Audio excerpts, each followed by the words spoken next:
Voltamos com o terceiro e último bloco do Justiça às Claras aqui na BH News. Hoje com o juiz Carlos Haddad. Nós estávamos falando sobre trabalho escravo e ficou faltando uma pequena pergunta que eu gostaria de fazer ao nosso entrevistado. Doutor, o que é a clínica de trabalho escravo?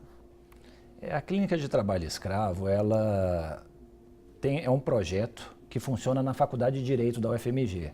Eu sou um dos diretores e divido essa direção com a professora Lívia Miralha. Na verdade, a clínica ela tem a inspiração na Universidade de Michigan, onde funciona lá a Human Trafficking Clinic.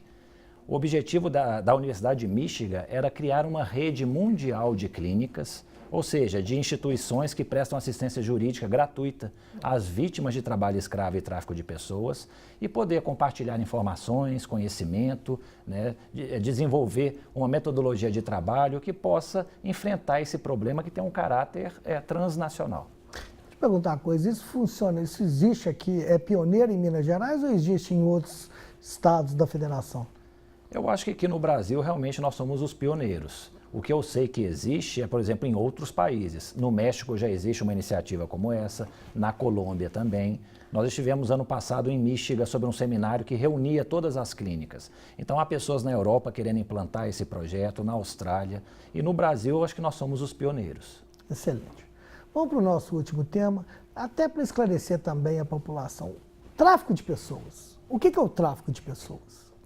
O tráfico de pessoas, se a gente for pegar uma definição universal, que é aquela definição trazida no Protocolo de Palermo, uma convenção internacional, consiste em você fazer determinadas ações, que seria recrutar, transportar, transferir, alojar, abrigar uma pessoa. Você transfere ela ou aloja mediante uso de fraude, engano, violência, coação, aproveitando-se da vulnerabilidade dela e com o objetivo de explorá-la. Explorá-la sexualmente, por meio do trabalho escravo, por meio de remoção de órgãos, adoção ilegal, as mais variadas espécies de exploração. Então, vamos botar que o trabalho escravo seria uma espécie de um gênero que seria um tráfico de pessoas. Podemos dizer assim, a pessoa pode ser traficada para ser explorada para o trabalho escravo. Me conta, o tráfico de pessoas a gente vê aí todo dia na mídia, normalmente ligado a essa questão da prostituição. Mas essa questão dos órgãos, eu gostaria que o senhor explicasse, fosse mais a fundo nisso. Esse caso de remoção de órgãos chama muita atenção, embora os casos sejam um pouco mais raros. O que eu vejo aqui no Brasil... Mais raros ou menos divulgados? Por exemplo, nós não temos um grupo de atuação no trabalho escravo como nós temos com remoção de órgãos. Sim. Então talvez possa acontecer isso. Mas mesmo em termos de casos noticiados, eles são mais raros. Quando você pega uma pessoa, remove os órgãos dela, normalmente órgãos que permitem que ela sobreviva, muitas vezes essa pessoa recebe uma remuneração ou não pelo transplante, essa suposta doação, e isso... Normalmente são questões que vêm de países periféricos para países do norte, dos pobres para os ricos. Então é uma situação que no Brasil houve um caso emblemático na década de 2000. Havia pessoas em Recife que eram cooptadas, recrutadas para transplantes de rim na África do Sul. Então eles faziam exames médicos, eram transportados para a África do Sul, faziam a cirurgia, doavam os órgãos, o rim e depois retornavam ao Brasil. Isso é crime internacional ou só aqui no Brasil? Isso aí pode caracterizar um crime internacional. Havendo previsão da incriminação na África do Sul, no país em que houve a prática do crime, também será punido. Um assunto correlato, barriga de aluguel mediante remuneração é tráfico de órgão?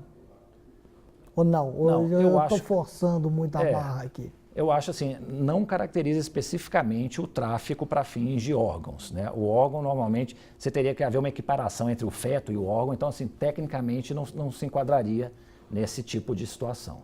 Mais uma pergunta. A prostituição em si, a prostituição é um ato, teoricamente, a prática seria ilícito ou contravenção penal. Você, mediante vantagem, transportar pessoas que praticam a prostituição, é crime efetivo? Sim, pela lei penal, sim. E se a gente considerando que o Brasil aderiu ao protocolo de Palermo, em que fala que mesmo que haja consentimento da vítima, né, o crime ainda existe, isso seria um ilícito penal, previsto no nosso Código Penal. Exatamente, previsto no nosso Código. Qual é a pena? A pena para o tráfico internacional varia de 4 a 10 anos. Se for um tráfico interno, é pena de 3 a 8 anos. Não são penas longas, não é? Assim, teoricamente, às sim. vezes você está fazendo um negócio, às vezes, gravíssimo. Sim. E o código, normalmente, nesse caso, ele teria que ser um pouquinho, pelo menos na minha opinião, um pouquinho mais forte. Você está tendo uma... Nesse aspecto, né, às vezes se fala num furor criminalizador no Brasil, Sim. Mas se nós compararmos essa punição com países europeus ou então do common law, como os Estados Unidos, Inglaterra, são penas muito menores. Porque, por exemplo, na Inglaterra, a exploração do trabalho escravo pode gerar até prisão perpétua. No Brasil é de 2 a 8 anos. Então, o tráfico nos Estados Unidos também tem penas que variam de 15, 20 anos. Aqui é de 4 a 10. Nós estamos chegando já agora ao final do nosso programa, vamos fazer as considerações finais. Nós entrevistamos hoje o J. Carlos Haddad, que tem uma experiência muito bacana em relação a aumento de velocidade, de competência, de processos. Ele é autor de um livro chamado Administração Judicial Aplicada, que está aqui. Pergunto, para a gente finalizar, há esperança para resolver essa situação? A gente pode ver um futuro melhor para os nossos filhos, para a justiça, para a sociedade de uma forma geral? Quando me perguntam isso, eu sempre me lembro quando eu era menor e via aquele conflito Israel-palestinos, em que eles tacando pedras em tanques de guerra. Eu acho que eles nunca pensavam em destruir o tanque de guerra, mas eles nunca paravam de lutar. Então acho que o meu mantra é mais ou menos esse. O inimigo que nós temos, o enfrentamento é enorme, mas eu acho que você não pode parar de lutar. Então essa é a mensagem. Ótimo. Gostamos muito da sua presença aqui hoje. Fique à vontade para voltar quando quiser. Muito obrigado. Eu que agradeço. Conte comigo. Na semana que vem estaremos com outros Justiça às Claras aqui da BH News. Obrigado.